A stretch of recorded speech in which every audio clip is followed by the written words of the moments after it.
Welcome student. Board परीक्षा 2024 में कक्षा 5 के गणित विषय का ये मॉडल पेपर आपके लिए बहुत ही महत्वपूर्ण है। यहाँ पर ये पेपर आप देखने के बाद आराम से पूरे 80 में से 80 नंबर आप परीक्षा में प्राप्त कर सकते हैं। आपको समय मिलता है, वो मिलता है 2 घंटे 30 मिनट का। तो चलिए इस पेपर के बारे में बात करेंगे। तो इससे पहले आपके हिंदी का पेपर है वो अपलोड किया जा चुका है, और बाकी सब्जेक्ट जो पर्यावरण और अंग्रेजी है उसका पेपर भी जल्द ही अपलोड किया जाएगा। तो आप इस पेपर को पेशेंस बना करके पूरा जरूर देख लें, क्योंकि एग्जाम यानी परीक्षा के अंदर आप यदि ज़्यादा से ज़्यादा नंबर प्राप्त करना चाहते हैं। तो चलिए इसको शुरू करते हैं। इससे पहले अभी तक यदि आप चैनल पर पहली बार ही आए हैं तो चैनल को सब्सक्राइब जरूर करना है और वीडियो को लाइक और शेयर करना है। ठीक है, चलिए यहाँ पर पेपर को देखते हैं। पहले आएगा आपके आकृति और स्थान की समझ। तो यहाँ पर देखिए पहला सवाल पूछा है, समकोण का माप होता है 30 डिग्री या 60 डिग्री या 120 डिग्री या 90 डिग्री। तो समकोण किसको कहते हैं भाई? जिसका मान 90 डिग्री हो। तो डी आपका यहाँ पर राइट आंसर हो जाएगा। द आपको सही जवाब लिखना है। आगे यहाँ पर आपको ये सवाल पूछा जाता है, नीचे दी गई आकृतियों में सभी कोणों को पहचान कर न्यून कोण और समकोण के रूप में लिखना है। न्यून कोण का मतलब होता है जो 90 से कम हो, और समकोण का मतलब जो पूरा 90 डिग्री का हो। 3 और 3 6 नंबर का यहाँ पर ये क्वेश्चन आया है। तो चलिए यहाँ पर इस आकृति को देख लेते हैं। यहाँ पर जो इसका ए है ये 90 डिग्री से कम है, बी भी 90 से कम है, सी भी 90 से कम है। तो ये इसका नाम हो जाएगा न्यून कोण, और कोण ए बी और सी तीनों ही न्यून कोण में आ जाएंगे। उसके बाद में यहाँ पर देखिए दूसरी आकृति भी आपको दिख रही है। तो पहले के अंदर तो कोई समकोण नहीं है, क्योंकि तीनों ही न्यून कोण हो गए, तो कोई समकोण नहीं है। और दूसरे के अंदर आप देखेंगे तो यहाँ पर ये और ये दो तो न्यून कोण दिखाई दे रहे हैं, कोण डी और कोण एफ। लेकिन कोण ई है वो 90 डिग्री का है, तो ये समकोण में आ जाएगा। ठीक है, तो इस तरह से इसको समकोण में लिख देना है। यदि कोई कोण समकोण नहीं हो तो आप ऐसे लिख सकते हैं, कोई समकोण नहीं है। कोई जरूरी नहीं है कि समकोण हो ही हो। ठीक है, तो इस तरह से ये क्वेश्चन करना है। उसके बाद में अब क्या आता है, संख्या ज्ञान की समझ। तो यहाँ पर एक ही क्वेश्चन आया, निम्नलिखित में से कौन सा विकल्प सत्य है? तो आपको पता है इसका मतलब, आप समझते हैं कि यहाँ पर यदि ये इस तरफ दो किनारे हैं इसके, तो इसका मतलब है कि इधर की संख्या बड़ी है, और ऐसे यदि ये है तो इधर की संख्या बड़ी है। तो आपको यहाँ पर देखना है। ठीक है, यहाँ देखिए 28,506 और 28,605, तो ये बड़ा था, चिन्ह गलत है तो ये उत्तर नहीं होगा। 26,580, 26,880 ये बड़ा है, तो ये स आपका सही जवाब हो जाएगा। यहाँ इसको भी देख लेते हैं, 25,806, 25,808 ये बड़ा था, लेकिन चिन्ह गलत है इसलिए ये सही नहीं है। 20,658, 22,000 ये बड़ा है, चिन्ह इधर है तो ये भी गलत है। तो सी आपका राइट आंसर हो गया। तो आपको इस तरह से सही जवाब भर देना है। आगे नीचे दिए गए कथनों के सही या गलत होने की जांच करनी है। प्रत्येक प्रश्न के सामने दिए गए बॉक्स में सही गलत लिखना है। ठीक है, 6 नंबर का क्वेश्चन है, प्रत्येक 2 नंबर का है। ठीक है, बहुत ही मोस्ट आपके पेपर आता है। देखिए यहाँ पर अपन देखेंगे संख्या 20,005 को शब्दों में 2005 लिखते हैं। तो ये तो 20,005 है, इकाई, दाही, सैकड़ा, हजार, 10,000, यानी 20,005 और इधर 2005, तो ये क्या है, गलत है। तो आपको यहाँ पर गलत लिख देना है। अगला है देखिए संख्या 36,375 में अंक 6 का स्थानीय मान 6,000 है। यहाँ पर देखिए 6 है, इसके पीछे 3 अंक है, तो बिल्कुल 6 का स्थानीय मान कितना हो गया, 6,000 हो गया। तो सही है ये। ठीक है, इसको सही लिख देना है। अगला है देखिए संख्या 70,500, कितना, 70,500। ठीक है, ऐसे लिखेंगे, को अंकों में 70,500 लिखते हैं, तो ये भी सही है। तो यहाँ पर आपको सही लिख देना है। ठीक है, तो इस तरह से इसको अच्छे से पढ़ने के बाद में करना है। अगला है दिए गए चित्र में छायांकित भाग का भिन्न दशमलव के रूप में लिखना है। यहाँ पर देखिए 1 2 3 छायांकित भाग कितनी हो गई, 3। टोटल भाग कितने, 1 2 3 4 5 6 7 8 9 10 है, तो हो गए 3/10। और 10 का भाग इसमें देंगे, यानी 1 0 है तो 1 छोड़ करके आपको यहाँ दशमलव लगाना होता है, तो 0.3। तो भिन्न रूप तो आप लिख देंगे 3/10 इस तरह से, और दशमलव रूप हो जाएगा 0.3। ऐसे करना है। अगला है देखिए निम्नलिखित प्रश्नों को हल कीजिए। भावना ने बाजार से 6 मीटर लंबी रस्सी खरीदी, उसे वो 4 सहेलियों में बराबर बांटती है, प्रत्येक को कितने मीटर लंबी रस्सी मिलेगी? तो 6 है, यहाँ पर देखिए 4 + 2, 4 का मतलब है 4 तो सहेलियाँ 1-1 मीटर तो पूरी मिल गई, और फिर 2 ही है तो 2 में आधा-आधा मिलेगा। ठीक है, तो यहाँ हो जाएगा आपका प्रत्येक को 1/2 मीटर रस्सी मिलेगी, यानी 1.5 मीटर रस्सी मिलेगी। आप ऐसे चाहें तो 6 के अंदर सीधा 4 का भाग भी दे सकते हैं, तो भी आपका 1/2 आ जाता है। ठीक है, इस तरह से आपको इस क्वेश्चन को करना है। अगला है नारायण को एक कमीज बनाने के लिए 1.5 मीटर कपड़ा चाहिए, तो ऐसे ही 2 कमीज के लिए उसे कितने मीटर कपड़े की आवश्यकता है, तो 1.5 मीटर और 1.5 मीटर को जोड़ दीजिए। 1 मीटर और 1 मीटर कितने मीटर हो गए, 2 मीटर, और आधा मीटर और आधा मीटर कितना हो गया, 1 मीटर, तो 2 और 1 कितने हो गए, 3 मीटर हो गए। ठीक है, तो इस तरह से आपको इस क्वेश्चन को करना है। अगला है संक्रियाओं की समझ, यानी यहाँ पर जोड़ बाकी गुणा भाग के क्वेश्चन आएंगे।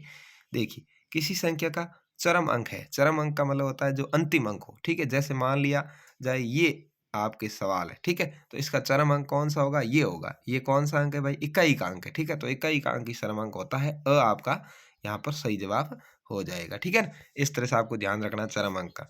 अगला है निखिलम विधि से गुणनफल ज्ञात करो। निखिलम विधि क्या है, देखिए 12 गुणा 14 का करना है, तो यहाँ पर संख्याएं लिख देनी है इस तरह से 12 और 14। विचलन लिखना है 10 से कितने ज्यादा है या कम है, ज्यादा है तो प्लस में, कम है तो माइनस में। तो 12 के यहाँ पर लिख दिया +2, इधर है +4। ठीक है, अब आपको क्या करना है, इन दोनों का आपस में गुणा करना है। 2 और 4 का गुणा किया कितना हो गया, 8, ऐसे लिख दिया। और यहाँ या 12 में 4 जोड़ दो या 14 में 2 जोड़ दो। ठीक है, जोड़ है तो जोड़, घटाव है तो घटाव, तो 16 हो गए।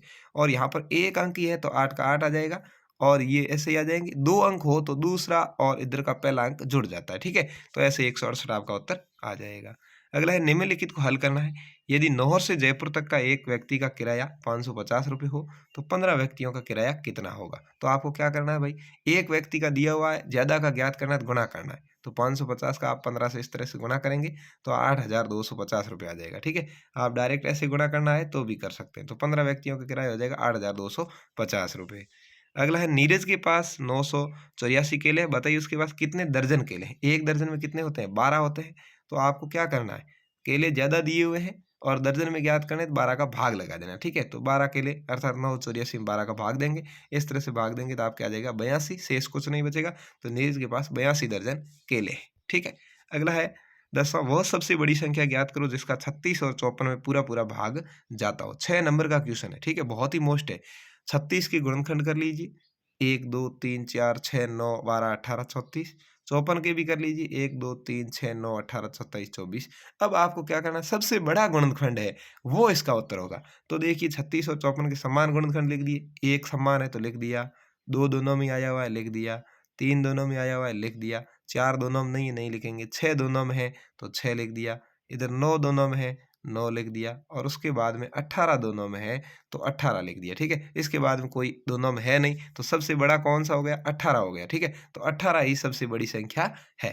ठीक है, जिसका पूरा पूरा भाग जाएगा। तो आप देख सकते हैं 18 दूने 36 और 18 तिये 54। तो इस तरह से अगला है, देखिए निम्नलिखित प्रश्नों को हल करना है। यहाँ पर छूटे हुए अंक आपको लिखने हैं। यहाँ पर 2 नंबर का, फिर 3 3 यानी 8 नंबर का ये सवाल है। छूटे हुए अंक लिखने हैं। देखिए 4 और 7, 4 में से 7 घटाने हैं या माइनस का चिन्ह है, आप ध्यान रख सकते हैं आराम से। 4 में 7 नहीं जाएंगे तो इधर से उधार लाएंगे तो कितने हो जाएंगे, 14 में 7 गए 7। अब यहाँ कितने हैं आपको देखने हैं। ठीक है, तो यहाँ पर आप देख सकते हैं कि यहाँ कितने थे अपने को पता नहीं था, लेकिन 8 घटने पे 5 रहे, तो इन दोनों को जोड़ दीजिए आप। 8 और 5 कितने हो गए, 13, और एक अपन ने उधार ले लिया था, तो टोटल कितने हो गए, 14 हो गए।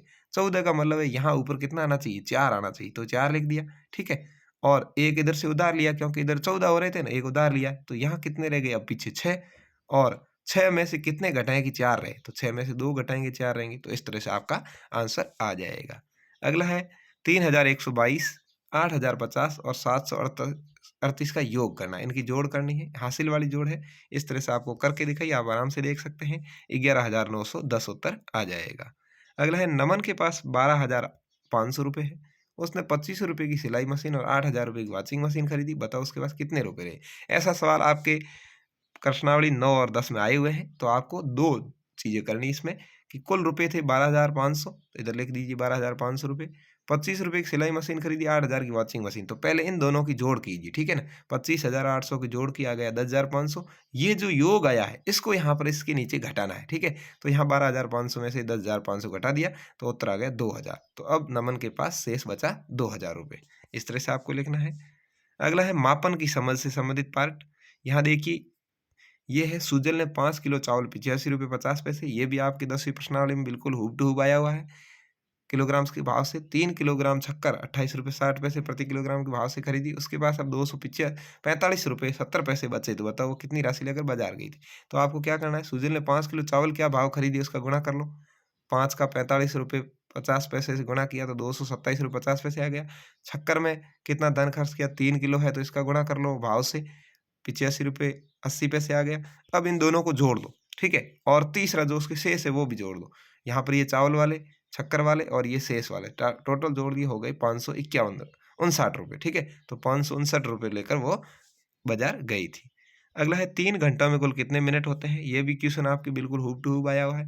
3 घंटों में, 1 घंटे में कितने होते हैं 60, तो 3 घंटों में 60 का 3 से गुणा कर लो, कितना हो जाएगा 180 मिनट, ठीक है। तो 180 आपका यहाँ पर स उत्तर है, स आप उत्तर लिख देंगे।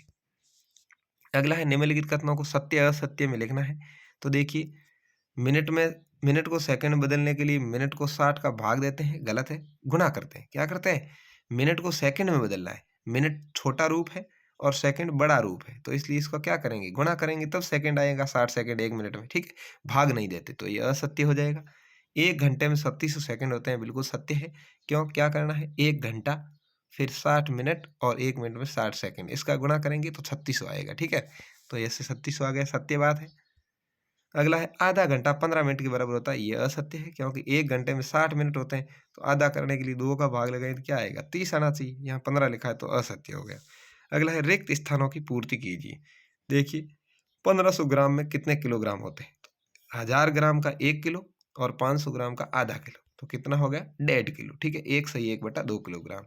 3.5 किलोग्राम में कितने ग्राम होंगे, तो 3 किलो में 3000 और आधे में 500, तो 500 और 3000 कितने हो गए, 3500 ग्राम हो गए, ठीक है। इस तरह से आपको करना है। अगला है किलोग्राम इकाई को ग्राम इकाई में बदलने के लिए क्या करते हैं भाई, 1000 से गुणा करते हैं, और ग्राम को किलोग्राम बदलना है तो 1000 का भाग लगाएंगे, ठीक है। अगला है भाग अ और भाग ब का मिलान करना है।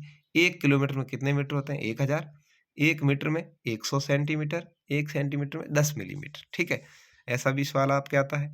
अगला है एक आयताकार फोटो फ्रेम जिसकी लंबाई 8 मीटर और चौड़ाई 7 मीटर है, उसके आधार पर निम्न प्रश्नों का उत्तर देने हैं। इस फोटो फ्रेम में लगने वाले फोटो का क्षेत्रफल, तो आपको पता है कि लंबाई और चौड़ाई अलग अलग दी, इसका मतलब ये आयत है, और आयत के क्षेत्रफल का सूत्र क्या है भाई, लंबाई गुणा चौड़ाई। तो यहाँ पर 8 गुणा 7 करेंगे, 56 वर्ग मीटर आपका उत्तर आ जाएगा। अगला है इस आयताकार फोटो फ्रेम के चारों ओर लकड़ी की पट्टी लगानी है, लगने वाली लकड़ी की कुल लंबाई। यहाँ देखिए, ये आयताकार फ्रेम थी, इसके चारों ओर पट्टी लगानी है, ठीक है। इसका मतलब इसका परिमाप ज्ञात करना, चारों ओर घूमना है तो क्या है भाई, परिमाप है। तो परिमाप ज्ञात करने का सूत्र क्या है, 2 कोष्टक लंबाई प्लस चौड़ाई। तो लंबाई चौड़ाई 8 7 को जोड़ दीजिए 15, 15 का 2 से गुणा करेंगे 30 मीटर आ जाएगा, ठीक है। इस तरह से हो जाएगा। अगला है 1000 मिलीमीटर के बराबर होते हैं, 1000 मिलीमीटर है, क्या है 1000 मिलीमीटर, तो 1 लीटर में कितने होते हैं, 1000 मिलीमीटर होते हैं, तो स आपका सही जवाब हो जाएगा। अगला है तेल के एक डिब्बे में 15 लीटर तेल आता है, 3750 लीटर तेल के ऐसे कितने डिब्बे खरीदने पड़ेंगे। बहुत सारा तेल दे रखा है तो इसका भाग ले देंगे 15 का, ठीक है।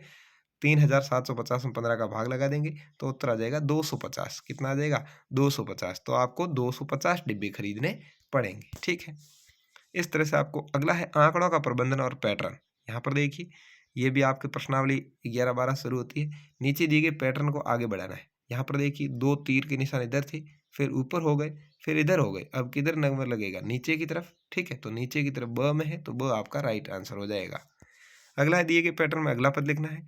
1 फिर 4 फिर 9 फिर 16। यहाँ देखिए, 1 का वर्ग है वो 1 है, 2 का वर्ग है वो 4 है, वर्ग संख्या आपको याद करवाई होगी सर ने। 3 का वर्ग 9 है, 4 का वर्ग यानी 4 गुणा 4 16 है, तो 5 का पहाड़ा 5 बार बोलेंगे तो कितना आ जाएगा 25 आ जाएगा, वही इसका उत्तर है, ठीक है। तो यहाँ पर स आपका सही जवाब हो जाएगा।